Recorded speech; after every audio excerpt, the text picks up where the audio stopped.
یہ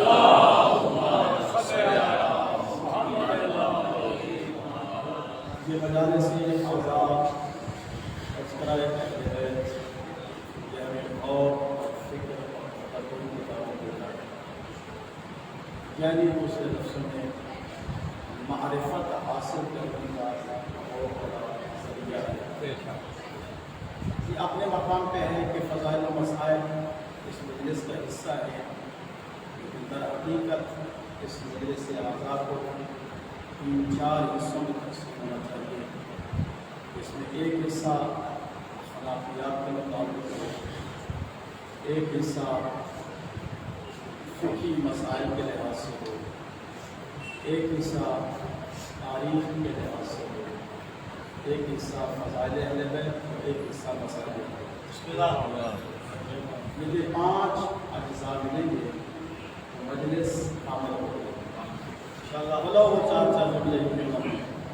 لہٰذا یہ مجلس اس اور فکر اور تدبر کی دعوت دیتی ہے، اور جو مجلس کے تقاضے ہیں ان تقاضوں کو پورا کرنا چاہیے، فقط کسی ایک بات کی طرف متوجہ رہنا اور سب کو خاموش کرنا یہ کامل مجلس نہیں کیا جائے گا۔ میری کوشش ہوگی کہ ان مجالس میں ان تینوں لحاظ سے کچھ نہ کچھ آ جائے تاکہ ہماری مجلس کامل مجلس شروعات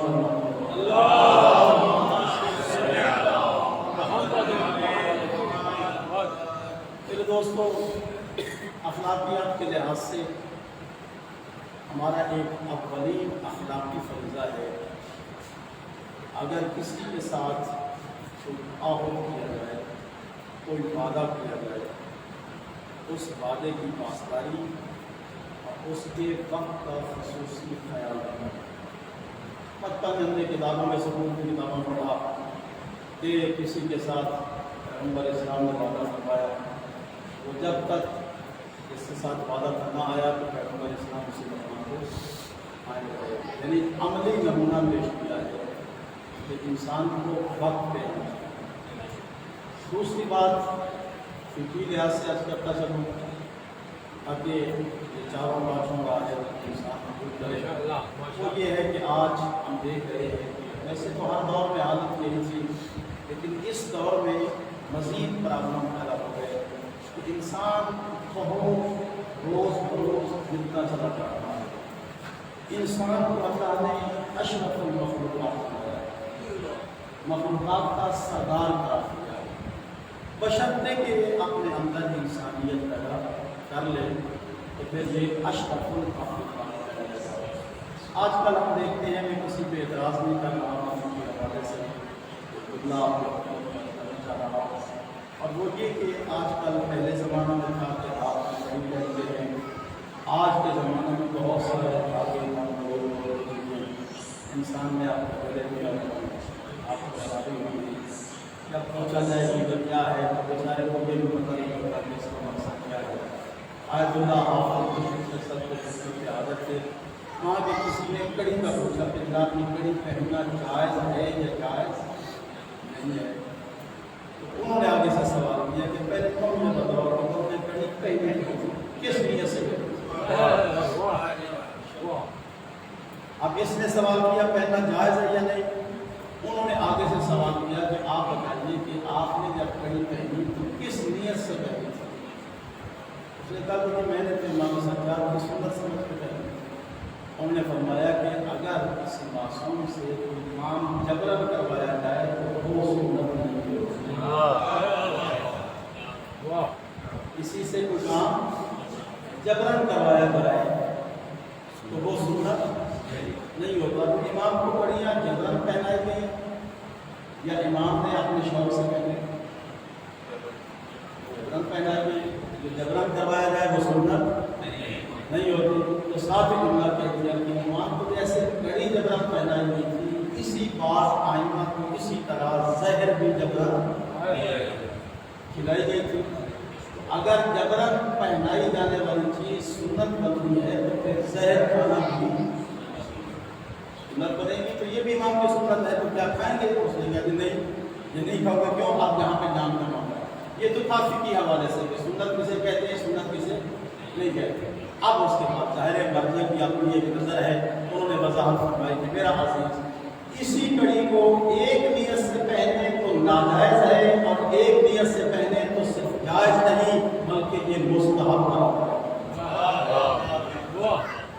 ایک نیت سے پہنے تو جائز نہیں ہے, دوسری نیت سے پہنے تو صرف یہ نہیں کہ جائز ہے بلکہ اس کا پہننا مستحب قرار ہے. ہم نے پوچھا کہ جی وہ کیسے؟ ہمارا زیادہ یہی نیت ہو کہ امام کو پہلائی گئی تھی, میں نے پہلے امام کی سنت ہے تو یہ جائز نہیں ہے کیونکہ امام کو جبرن پہلائی گئی. تو جو جبرن کام کروایا جائے واسطوں سے وہ سنت نہیں ہوا کرتا, لہٰذا یہ جائز نہیں ہوگی. مستحب کس لحاظ سے ہے؟ آپ کڑی پہنتے ہوئے ذہن میں نیت کریں کہ میں یہ کڑی اس لیے پہن رہا ہوں کہ جب بھی کڑی کو دیکھوں گا تو مجھے چوتھے امام کا اخلاق اور سیرت یاد آ جائے گا. جب اس کڑی کو اس نیت سے پہنے کہ کڑی کو دیکھ کر مجھے چوتھے امام کی عبادات یاد آ جائیں گی اور میں کسی عبادت سے محروم نہیں رہوں گا, کیونکہ میں اس وقت اصل امام سجاد ہوں, میں امام سجاد کا غلام ہوں. تو امام سجاد کے غلام کو زیب نہیں دیتا کہ کسی واجب کو چھوڑے یا حرام کو کرے. اگر واجب کو ادا کرنے کی غرض سے اور حرام کے بچنے کی غرض سے کڑی پہنے تو صرف جائز نہیں بلکہ اس کا پہننا مستحب ہے. سبحان اللہ. لہذا جو آپ کڑی پہننا چاہتے ہیں وہ اپنی نیت کا خیال رکھیں کہ کس نیت سے پہنی جا رہی ہے. رہی بات باقی یہ بات, یہ دھاگے, یہ دام, یہ ضرور ان کی کوئی حیثیت نہیں میرے دوستوں. اس قبر سے دھاگا لیا, اس قبر سے دھاگا لیا, یہ فلاں سے مس ہے, فلاں سے مس ہے. اسی طرح میں کربلا معاملہ میں تھا تو کچھ لوگ کفن مس کر رہے تھے اور مس کس قبر میں پلاسٹک کی شاپر چڑھا ہوا, معرفت کی بات ہے نا, شاپر چڑھا ہوا ہے اور وہ مس کر رہے ہیں. تو میں نے پوچھا کہ یہ کیا کر رہا ہے, یہ کفن مس کر رہا ہے. میں نے کہا یہ تو شاپر مس کر رہا ہے. جب آپ کفن پہنائیں گے شاپر اتر جائے گا, جو مس شدہ تھا وہ اتر جائے گا, اور جو خیر مس شدہ ہے وہ پہنایا جائے گا. اسی طرح ایک اور صاحب سے پوچھا کہ وہ انگوٹھیاں مس کر رہا تھا, اپنی انگوٹھی اتار کے مس کر رہا ہے. معرفت کی انسان کی منزل بلند ہونی چاہیے, انگوٹھی مس کر رہا ہے. میں نے پوچھا کہ یہ کیا کر رہا ہے, کہ جی میں انگوٹھی مس کر رہا ہوں. بندہ خدا, یہ انگوٹھی مس کرنا اور دینا ان لوگوں کی یہ تبرک ہے جو کربلا کی زیارت نہیں کر سکے. تیرا تو ہاتھ مس ہو چکا ہے, تیرا پورا وجود مس ہو چکا ہے, لہذا تجھے انگوٹھی کے مس کرنے کی ضرورت نہیں ہے. یہ انگوٹھی اس کے لیے کام دے گی جس کے لیے کربلا آنا ممکن نہیں رہا. اسی طرح میرے ایک دوست تھا, وہ نماز فجر پڑھی حرم سامرہ میں, اور وہاں پہ میں نے اس سے سوال کیا, نماز مغرب پڑھی, میں نے اس سے سوال کیا جیسا ذرا بتائیے آپ اپنے لیے تبرک کیا لے کے جا رہے ہیں. ہم لوگوں کے لیے لاتے ہیں, تسبیحیں لاتے ہیں, سجدہ گاہیں لاتے ہیں, کھجورے لاتے ہیں, فلاں لاتے ہیں, فلاں لاتے ہیں. آپ نے بہت سارے تبرکات خریدے اپنے عزیزوں کے لیے, اپنے لیے کون سا تبرک لے کے جا رہے ہیں. حیران ہو گئے, سیشن جج تھا. تھوڑی دیر کے بعد پوچھتا کہ کیا مطلب, میں اپنے لیے کیا لے کے جا رہا ہوں. میں نے بتاؤ کہ کچھ اپنے لیے لے کے جا رہے ہیں. اس نے کہا آپ بتائیں, اس کی وضاحت کریں. میں نے کہا جی آپ یہ کھجوریں, یہ سجدہ گاہیں, یہ فلاں فلاں چیزیں اہل وطن کے لیے, اپنے عزیز و اقارب کے لیے لے کے جا رہے ہیں.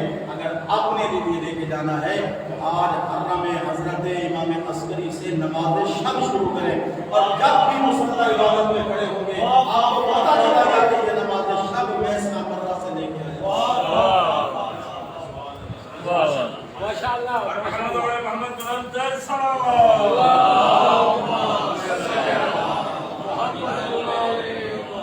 یعنی انسان کو بابصیرت ہو کے چلنا چاہیے. اللہ کی اور عزت فرما رہا ہے, ان اللہ سخر لکم ما فی السماوات و ما فی الارض, میں نے زمین و آسمان کی ہر شے کو تمہارے لیے مسخر کر دیا, تمہارے تابع فرما بنا دیا.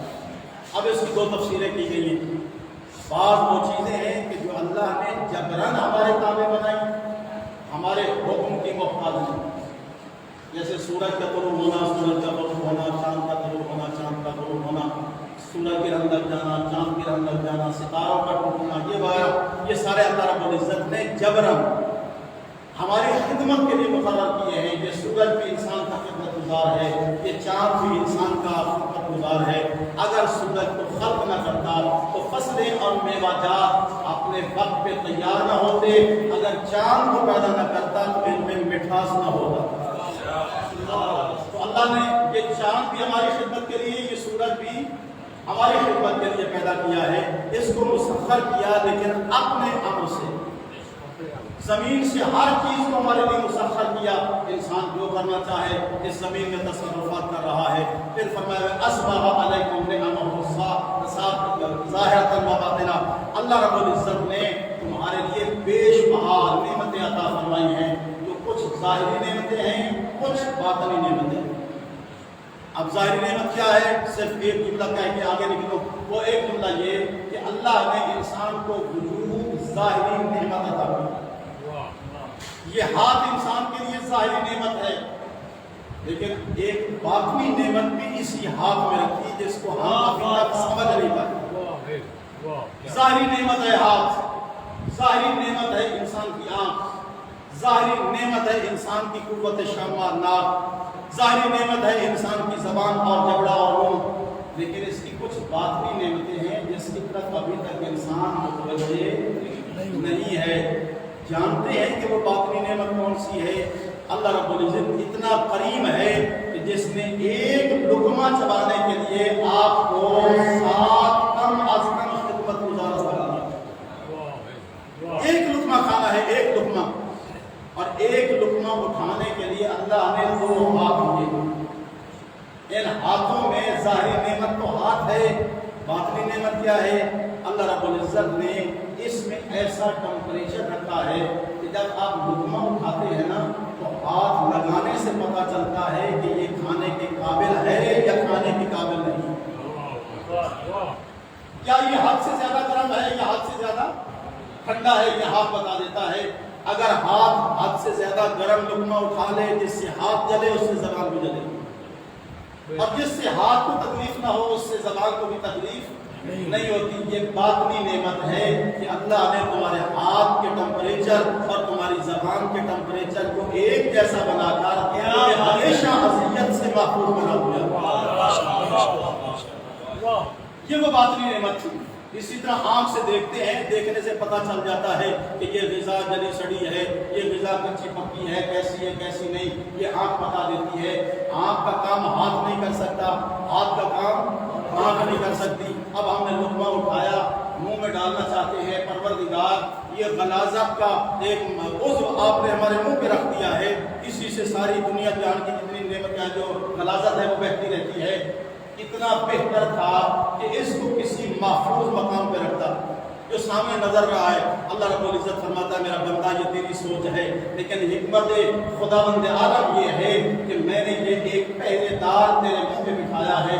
جب لقمہ اٹھاتا ہے نا تو سب سے پہلے یہ چیک کرتا ہے کہ یہ بدبودار تو نہیں.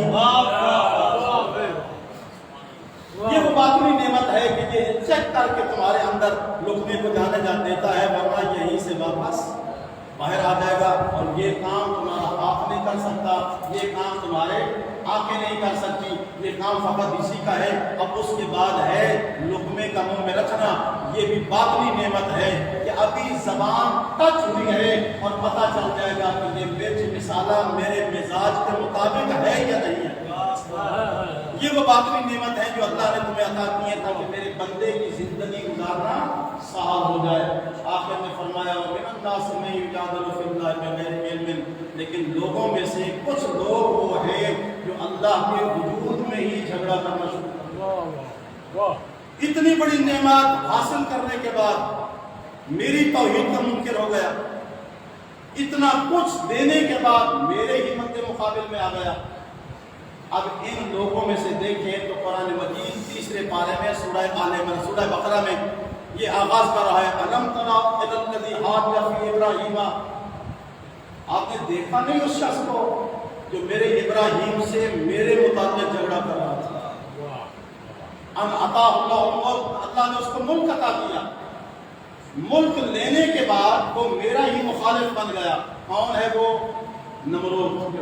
کیا کہتا ہے کہ خدا وہ نہیں خدا میں ہوں اللہ. دیا سب کچھ خدا نے اور پھر دشمن بھی خدا کا قرار پایا. اب اسی مقام پر آپ کے اور میرے مولا کا کمال یہ ہے کہ دنیا کی کسی ہستی نے انسان کے ضمیر اور مزاج کو تولنے کا پیمانہ نہیں دیا سوائے علی ابن ابی طالب. آپ کا امام وہ ہے صاحب علم جس نے انسان کی فطرت کو تولنے کا پیمانہ دیا ہے. علی فرماتے ہیں کہ اگر کسی انسان کی فطرت کو پہچاننا ہونا کہ یہ فطرت میں شریف ہے یا غلط کار ہے تو پھر صرف اس کو عنایات دے. اگر عطائیں حاصل کرنے کے بعد تمہارے سامنے عاجزی اور انکساری کرے تو سمجھ لو کہ یہ فطرت میں اچھا انسان ہے, اور اگر مزید اکڑ جائے تو سمجھ لو کہ فرعون کا ہے زمانے کا. اب اللہ نے اس کو سارا کچھ دیا ہے, لینے کے بعد خدا کے مقابلے میں آ گیا. مطلب یہ ہے کہ یہ فطرتاً اچھا انسان نہیں تھا. اب یہ جب خدائی میں جھگڑا ہو گیا تو حضرت ابراہیم نے کہہ دیا اچھا تو خدا ہے, میرے خدا کا خاصہ یہ ہے کہ وہ موت بھی دیتا ہے زندگی بھی دیتا ہے. اس نے کہا یہ کون سا مشکل کام ہے, یہ تو میں بھی کرتا ہوں, میں مارتا بھی ہوں میں زندہ بھی کرتا ہوں. دو قیدی بلا لیے, ایک کی سزائے موت تھی اور ایک کے حق میں رہائی تھی. جس کے حق میں سزائے موت ہے اس کو آزاد کر دیا, جس نے آزاد ہونا تھا اس کو قتل کر دیا. لو یہ کام میں نے بھی کر دیا ہے.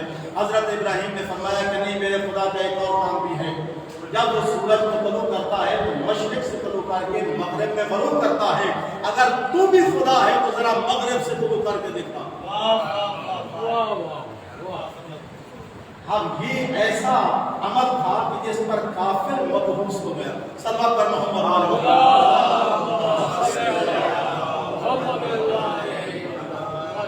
کافر مبہوس ہو گیا, خدائی کا دعویٰ کر رہا ہے. اور یہ عجیب فطرت زمانہ ہے کہ جیسے جیسے خدا کسی کو دیتا گیا ویسے ویسے اس میں تکبر بڑھتا چلا گیا. کوئی فرعون بنا زمانے کا, کوئی نمرود بنا زمانے کا, کسی کو دولت ملی شداد بن گیا, کسی نے اپنی جنتیں بنانا شروع کر دی. لیکن اللہ نے ہر ایک کو ان کا انجام اور عاقبت دکھا دی ہے. امام رضا علیہ السلام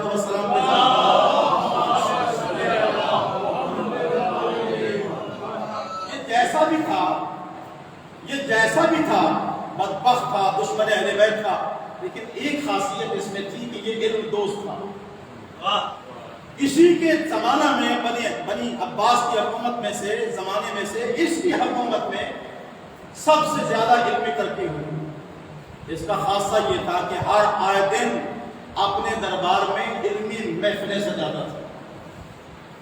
ایک دن ایک دہریہ آ گیا اور دہریے نے آ کے دعویٰ کیا, مامون میں نے تمہاری قرآن کتاب کا مطالعہ کیا اور اس میں سے میں نے دو جملے دیکھے, دونوں جملے ایک دوسرے کے متضاد ہیں.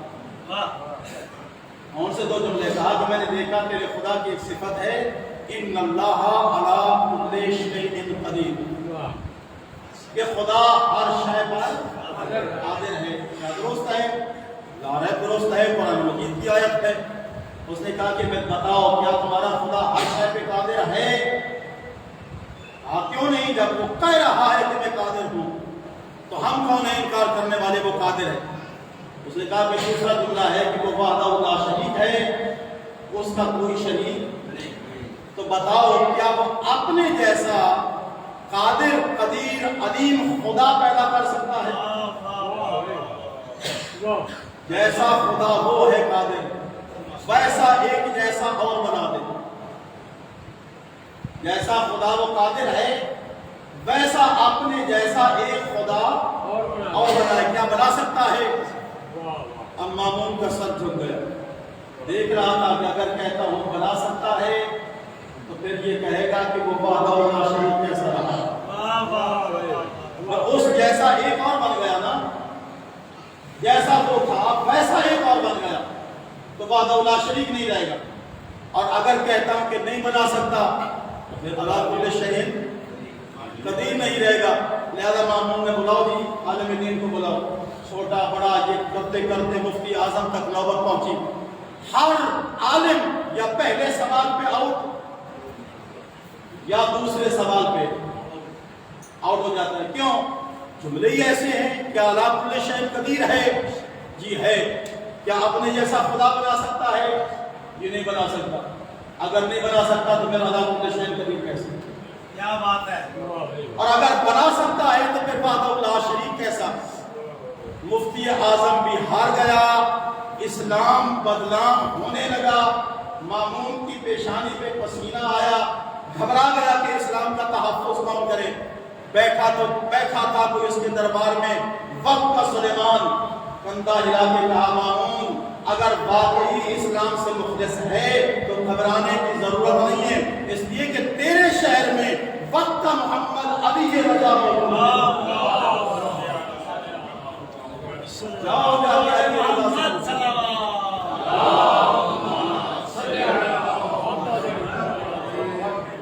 جاؤ جا کے علی رضا سے مسئلہ پوچھو. طے ہو گیا کہ تحریک کے ساتھ اگلا مناظرہ 5 دن کے بعد پھر اسی مقام پہ ہوگا اور یہ ہمارا فائنل مناظرہ ہوگا. اس کے بعد یا دین اسلام جیت گیا تو مسلم، ہار گیا تو اسلام سے انکار. ہمارے جیسا کم معرفت دربار میں بیٹھا ہے، اس نے سن لیا کہ اگلے مناظرہ میں میرا امام آئے، کیونکہ معرفت پوری نہ تھی. ذرا جلدی سے اٹھا، دوڑتے ہوئے گیا، مولا اگلا مناظرہ آپ سے ہونے والا. حضرت نے فرمایا کہ مناظرہ میرے ساتھ ہے، پسینہ تجھے کیوں اترا ہوا ہے؟ مولا اس لیے کہ سوال ہی ایسے ہیں، کوئی بھی دوسرے سے تیسرا جملہ نہیں کہہ سکتا، تو مجھے خوف ہے کہ کہیں آپ بھی ہار نہ جائیں اور ہمارا سر ہمیشہ کے لیے جھک نہ جائے. حضرت نے فرمایا گھبراؤ نہیں، جب مجھے میدان مناظرہ میں لایا گیا تو میں علی رضا کی حیثیت سے نہیں، محمد عربی کی حیثیت سے، میں محمد مصطفیٰ کی حیثیت سے جاؤں گا. اب اس مناظرہ میں امام کو بلا لیا، دہریے کے ساتھ بٹھایا. دہریے نے سوال کیا کیا آپ کا یہ جملہ قرآن مجید کا درست ہے ان اللہ علی کل شیء قدیر؟ حضرت نے فرمایا لا ہے. اس نے کیا کہا کہ علی کل شیء قدیر ہے تیرا خالق، تو کیا اپنے جیسا خدا بنا سکتا ہے؟ پہلے تو ہر ایک کہتا رہا نہیں بنا سکتا. حضرت نے فرمایا کہ نہیں، اگر وہ چاہے تو اپنے جیسے لاکھوں پیدا کر سکتا ہے.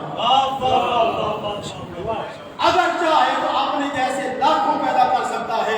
اس نے اگلا جملہ دوہرا دیا کہ اگر اپنے جیسا بنا سکتا ہے تو پھر وحدہ لا شریک کیسے رہے گا؟ میرے امام نے فرمایا یہی تو کمال ہے میرے خدا کا کہ وہ اپنے جیسے لاکھوں بنا کر پھر بھی وحدہ لا شریک ہے، اس لحاظ سے کہ پھر بھی وہ خالق رہے گا. یہ سارے کتنا بڑا منظر.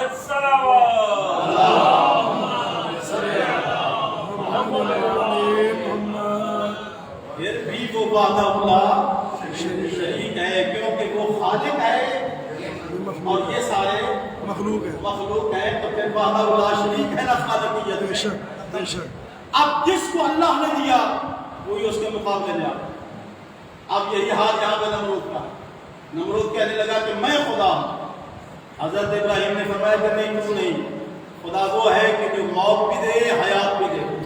اس نے عملی کر کے دکھا دیا. نادان تھا، ایک کو آزاد کر رہا ایک کو قتل کر رہا ہے. مزہ تو تب تھا کہ جس کو مارا اسی کو اٹھائے. ایسا نہیں کر سکتا، اس کو پتا تھا کہ یہ میرے پاس کی بات نہیں ہے. حضرت نے جملہ دوہرا دیا کہ نہیں، میرے خدا کی صفت یہ ہے کہ وہ مشرق سے طلوع کرتا ہے، تو ذرا مغرب سے طلوع کر. میں کہوں گا کہ اے ابراہیم خلیل خدا، یہ معیار الوہیت قرار نہ دیں، اس لیے کہ آپ کی اولاد میں سے ایک وہ بھی ہے کہ جس کی نماز تھوڑی سی تاخیر ہوئی تو سورج مغرب سے طلوع ہوا ہے. علی مرتضیٰ وہ عظیم ذات ہے کہ جب پیغمبر اسلام نے بھیجا کسی کام کے لیے، واپسی پہ آئے، ابھی رپورٹ دی ہے، پیغمبر نے فرمایا کہ علی بیٹھو. امیر المومنین بیٹھے. حضرت نے پیغمبر نے جناب امیر المومنین کے زانوں پہ سر رکھا اور سو گئے. پیغمبر جانتے ہیں کہ علی نے ابھی نماز نہیں پڑھی، علی نے ابھی نماز نہیں پڑھی. پیغمبر جانتے ہیں، اس کے باوجود سو گئے. نماز کا وقت گزرتا رہا. یہ ہے فقہی مسئلہ. اگر کوئی انسان مجبور ہونا تو آخر وقت تک انتظار کرے. جب وقت آخر تو پھر جس حالت میں ہے اسی حالت میں نماز پڑھ دے. مثلاً انسان سواری پہ سفر کر رہا ہے، جہاز پہ، ٹرین پہ، رکنے کا انتظار کرے.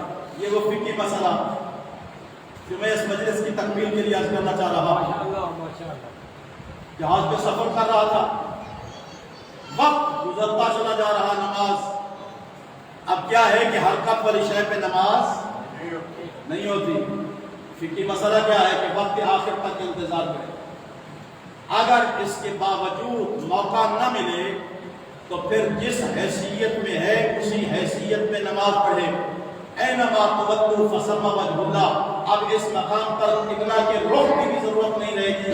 جس طرف تمہارا رخ ہوگا خدا اسی طرف تمہیں نوازے. وقت آخر تک انتظار کرے. حجی نے وقت آخر تک انتظار کرے. آخر میں اشاروں سے نماز پڑھو. آپ کے اشارے، آنکھ کے اشارے سے نماز پڑھو. نماز ہو گئی.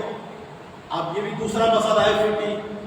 اگر نماز پڑھ بیٹھے اور وقت گزر گیا تو اب دوبارہ نہ اس کی قضا ہے نہ دوبارہ پڑھنے کی ضرورت ہے، کیونکہ آپ پر جیسے واجب تھا ویسے ادا کر دیا.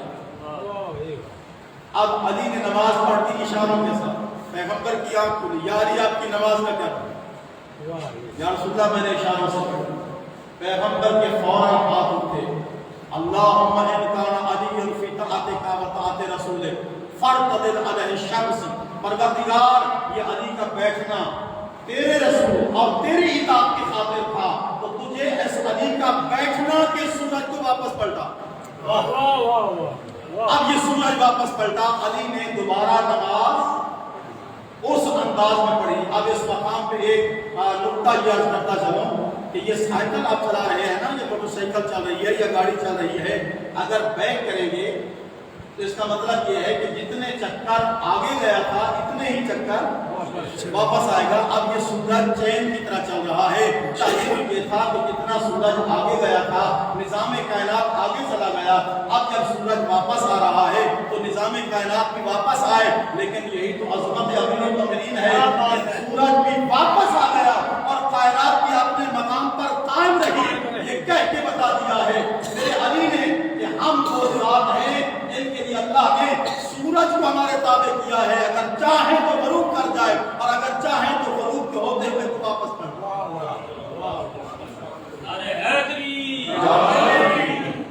یہ ہے سخر لکم ما فی السماوات و ما فی الارض. اللہ نے سورج کو بھی تمہارے تابع فرما بنا دیا ہے. یہ وہ شخصیات ہیں، یہ بادل، یہ فضائی چیز، آسمانی چیز، یہ ستارہ، یہ آسمانی چیز، یہ چاند، یہ آسمانی چیز، یہ سورج، یہ آسمانی چیز ہمارے لیے جبری اطاعت کر رہا ہے. لیکن یہ وہ ذوات مقدسہ ہیں کہ اگر چاہیں تو ڈوبتے سورج کو واپس بلا دیں، اگر چاہیں تو چاند کو 2 حصوں میں تقسیم کر دیں، اگر چاہیں تو ستارے کو اپنے گھر میں اتار دیں، اگر چاہیں تو بادلوں کو جس طرح چاہیں تصرف کریں. اللہ نے نظام کائنات کو ان کے تابع بنا کر یہ واضح کر دیا ہے کہ میں نے ساری کائنات کو حضرت انسان کے لیے پیدا کیا ہے اور ساری کائنات کے ساتھ انسان کو میں نے آل محمد کی اطاعت کے لیے پیدا کیا. یہ اطاعت اہل بیت ہے. جتنی اطاعت کا درجہ بڑھتا چلا جائے گا اتنا ہی انسان کا تصرف بڑھتا چلا جائے گا. جس کی صف اعضاء پہ آپ بیٹھے ہیں اگر یہ چاہتے تو ایک کلمے کے ساتھ نظام کائنات کو بدل سکتے ہیں، لیکن نہیں. جیسے خدا نے چاہا ویسا کرنے پہ معمول. 7 ذوالحجہ کو میرے امام نے خطبہ دیا. چپکے سے مکہ سے نہیں نکلے کہ آرام سے قافلہ لے اور باہر نکل جائیں. 7 ذوالحجہ کو حضرت نے خطبہ دیا ہے اور اس خطبے میں ارشاد فرمایا کہ ساری طاقتیں خدا کے لیے، ساری حمد و ستائش خدا کے لیے. موت انسان کے گلے میں ایسے ہے جیسے کسی کے گلے کا ہار. اس سے چھٹکارا نہیں ہے. میں کسی شر کے لیے، کسی جاہ و جلال کے حصول کے لیے نہیں، اس لیے کہ اس کے پاس سرداری جنت ہو اس کو زمین کی سرداری کی ضرورت کیا نہیں جا رہا. میں تو اپنے جگ کی امت کی اصلاح کے لیے جا رہا ہوں. میں تمہیں متنبع کرنا چاہتا ہوں کہ میں جس راستے پہ جا رہا ہوں اگر کسی کو شفاعت پیغمبر چاہیے تو میرے ساتھ چلو۔ یہ حسین نے خطبہ دے دیا، 7 ذوالحجہ کا دن گزر گیا، رات آئی، محمد حنفیہ حاضر ہوئی۔ جب نہ رسول اللہ آپ عراق جانا چاہتے ہیں؟ فرمایا ہاں میں عراق جانا چاہتا ہوں۔ بڑی لمبی میٹنگ ہوئی۔ محمد حنفیہ نے مشورہ دیا کہ آپ کربلا کی کوفہ کی جانب جانے کی بجائے یمن چلے جائیں، کسی اور مقام پہ چلے جائیں۔ آخر کار حضرت نے فرمایا محمد بھائی آپ کے مشورے کا شکریہ، لیکن میں رات کو اس مسئلے کو سوچوں گا، کل جواب دوں۔ محمد حنفیہ کہتے ہیں کہ میں صبح کی نماز کے لیے وضو کر رہا تھا کہ اچانک نکارہ بجا پوچھ کا۔ میں نے اپنے غلام سے پوچھا کہ یہ کون مسافر ہے جانے کا ارادہ رکھتا ہے؟ بتایا گیا کہ فرزند زہرا مکہ چھوڑ رہا۔ محمد حنفیہ جوتا نہیں پہنا، ننگے پاؤں دوڑتا ہوا فرزند زہرا کے سامنے حاضر ہوا۔ کیا دیکھا؟ سارے محمل ساز و سامان سوار ہے، بیویاں محملوں پہ سوار ہو چکی ہیں، فرزند رسول اپنے ذوالجناح پہ سوار ہیں۔ محمد حنفیہ نے حضرت کے ذوالجناح کی بات تھامی اور تھام کے عرض کی، یبنا رسول اللہ آپ نے رات کو وعدہ کیا تھا کہ میں رات کو سوچ کے کل جواب دوں گا، اچانک ارادہ بدل کیوں گیا ہے؟ حضرت نے فرمایا محمد بھائی حقیقت یہ ہے کہ جب تو چلا گیا تھا نا تو رات میں نانا رسول آئے تھے اور میرے نانا نے بتایا تھا میرا حسین خدا تجھے شہید ہونا دیکھنا چاہتا ہے۔ میں نے عرض کی کہ نانا جان اگر میری شہادت مطلوب ہے تو کیا میں یہ مستورات کو، یہ برات پیغمبر کو واپس مدینہ بھیج دوں؟ تو میرے نانا نے بتایا نہیں، میرا حسین جہاں خدا تمہیں شہید دیکھنا چاہتا ہے وہاں پہ زینب کبریٰ کو اسیری میں دیکھنا چاہتا ہے۔ اس وقت محمد حنفیہ نے یہ مہار چھوڑی اور محمد حنفیہ روتا رہا۔ یہ قافلہ اپنی منزلوں پہ رواں دواں ہو گیا۔ بس یہ گزشتہ آج کی 2 محرم کی رات یہ حضرت نے قصر بنی مقاتل پہ گزاری ہے، اور قصر بنی مقاتل سے نصف رات ڈھلنے کے بعد اس رات کو مقدرات عصمت نے یہ سفر کا آغاز کیا ہے۔ چلتے چلتے گھوڑے پر حسین کی آنکھ لگی ہے تو اچانک جب آنکھ کھلی نا تو میرے امام کی زبان پر ایک کلمہ تھا، اِنَّ لِلَّهِ وَإِنَّا إِلَيْهِ رَاجِعُونَ، رضن بِقَضَائِهِ وَتَسْلِيمًا لِأَمْرِهِ۔ یہ کلمہ سنا، بڑی الجوان بیٹا آگے بڑھا۔ بابا جان نے کیسا کلمہ پڑھا؟ امام نے فرمایا کہ بیٹا علی اکبر، میں نے ایک نوجوان کو دیکھا جو گھوڑے پہ سوار تھا اور مجھے دیکھ کر کہنے لگا کہ یہ قافلہ موت کی طرف بڑھ رہا ہے اور موت قافلے کے استقبال کی انتظار میں ہے۔ لہذا فرمایا کہ جب ہم آج کی سحری کے وقت نینوا کے علاقہ میں پہنچے تو وہاں پہ نماز ادا کی ہے اور ادھر سے غور آ گیا اپنی فوج کو لے کر اور حسین کو گھیرے میں لے لیا ہے۔ اب کافی دیر تک اسی مقام پہ مذاکرات ہوتے رہے۔ چاش کا وقت لکھا ہے کیونکہ تقریباً 10 بجے کا وقت ہوتا ہے۔ آج 2 محرم کو 10 بجے حسین کربلا میں بھارت ہوئے۔ جب کربلا میں قدم رکھا اچانک حسین ابن علی نے فرمایا کہ عباس بھیا یہ ذرا خاک اٹھا کے دو۔ عباس نے ایک مٹھی خاک اٹھائی، حسین ابن علی نے خاک کو سونگا، اپنی جیب سے کچھ مٹی نکالی، دونوں خاک کو دیکھا اور دیکھ کے پھر پڑھا اِنَّ لِلَّهِ وَإِنَّا إِلَيْهِ رَاجِعُونَ۔ عباس گھبرا گیا، جب یا رسول اللہ کیسا کلمہ پڑھا؟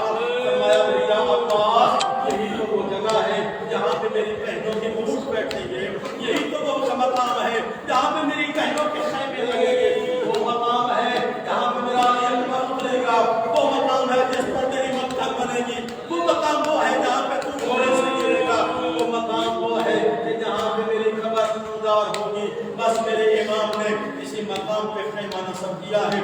جو یہ خیمہ نصب کیا نا تو کچھ لوگ آ گئے اور آ کے کہنے لگے یہ مسافر شکل و صورت سے بڑا شریف لگتا ہے لیکن یہ مقام رہنے کے قابل نہیں ہے، اس لیے کہ جو بھی اس مقام پہ آیا وہی یہاں سے زخمی ہو کے چلا گیا۔ حتیٰ کہ انبیاء آئے اور انبیاء روتے ہوئے نکل گئے، فلاں نبی آیا اس کا پاؤں زخمی ہو گیا، فلاں نبی آیا اس کی پیشانی زخمی ہو گئی۔ یہ کرب و بلا کی زمین ہے، یہ رہنے کے قابل نہیں ہے۔ تیرے ساتھ مستورات ہیں، جتنا جلدی ہو سکتا لگتا ہے یہاں سے نکل جاؤ.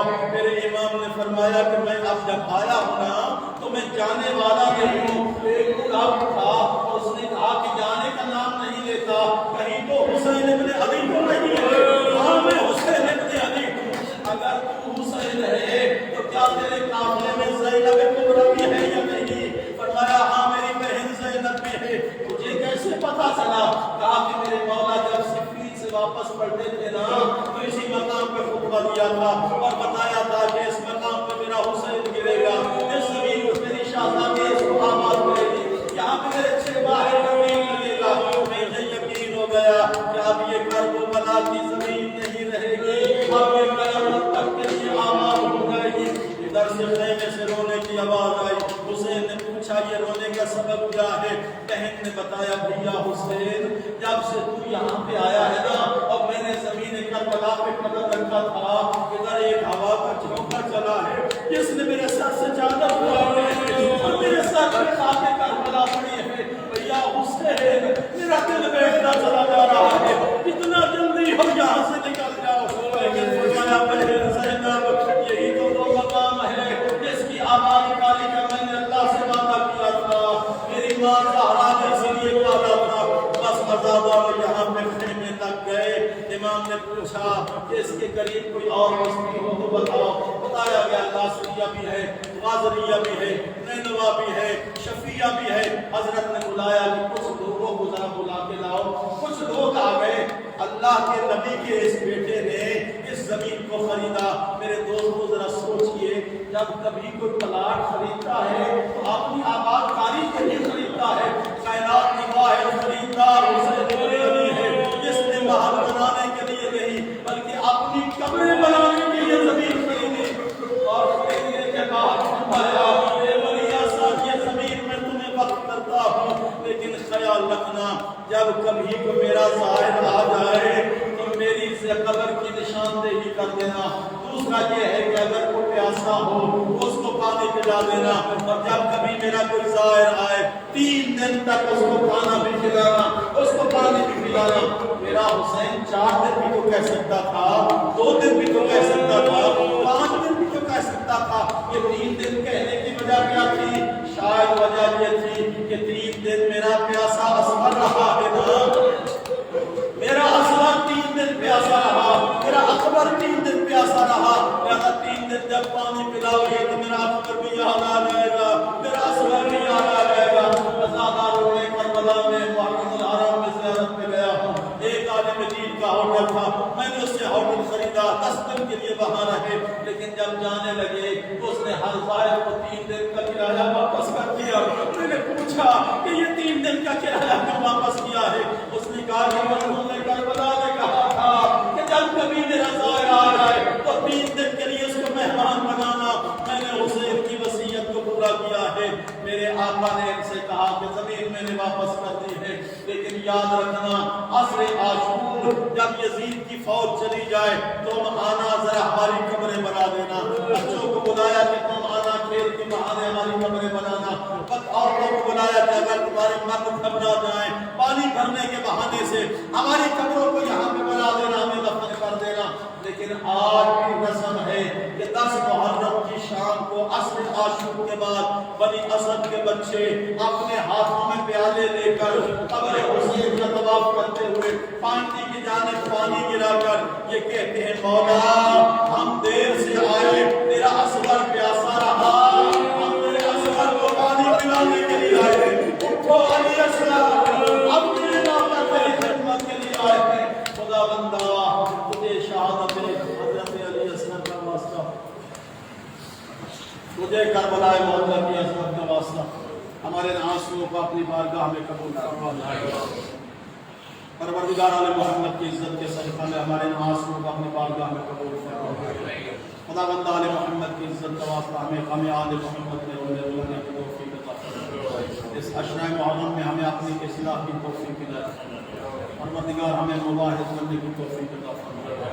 ہمیں ہمیشہ محب اہل بیت رہنے کی توفیق عطا فرما. ہمیں اپنے واجبات ادا کرنے کی توفیق عطا فرما. ہم سب کے مرحومین مرحومات کی بخشش و مغفرت فرما. پروردگار بانیان کے مرحومین و مرحومات کی بخشش فرما. آنیان میں جو مریض ہیں صحت کامل و عاجلہ عطا فرما ہمارے عزیز و اقارب